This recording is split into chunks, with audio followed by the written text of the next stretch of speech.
Okurangirira ku government eri kuzakora okuziika kw'omutaano kwa Aakibiishopu Bacenga kwakorwa enganzi y'ihanga Robin Nabanja yagira ngu mukuru w'ihanga yamuragiire okutebeekanisa tiimu okureba ngu omukoro gw'omutaano gw'okushendekyereza Aakibiishopu Bacenga gwatambura gye. So on behalf of the President, I want to thank you members for coming at such a short notice.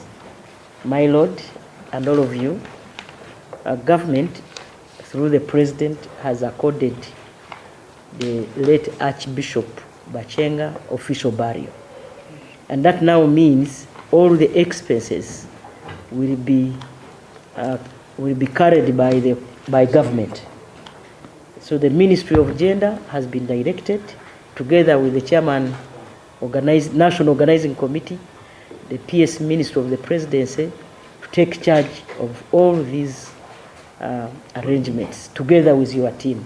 Archbishop w'itware lya Mbarara Archdiocese Right Reverend Lambert Beinomugisha yasima government ahabwe entebeekanisa z'okuziika Archbishop wahumwire Paulo Bacenga.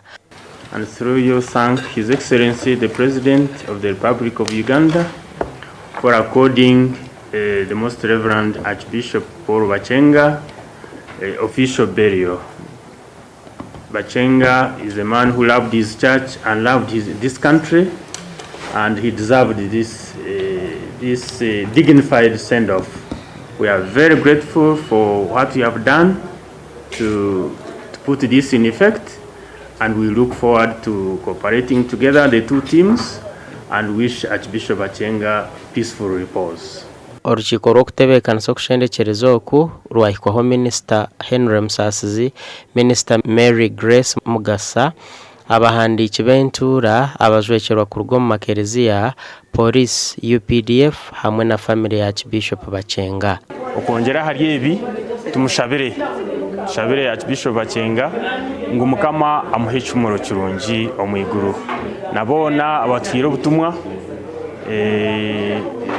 na n'ebikwato ebyo kumushendekyereza kurungi ntubasiima tutine bugarukiro Mukama wahiriza omugisha. Archbishop Paul Bacenga naija kuteerwa emizinga kandi omubiri gwe nigwija kuziikwa omu kereziya ya Nyamitanga. Omugenzi Bacenga aferire aha myaka 79 ey'obukuru. Gasha kwa Ismail Kasyoba.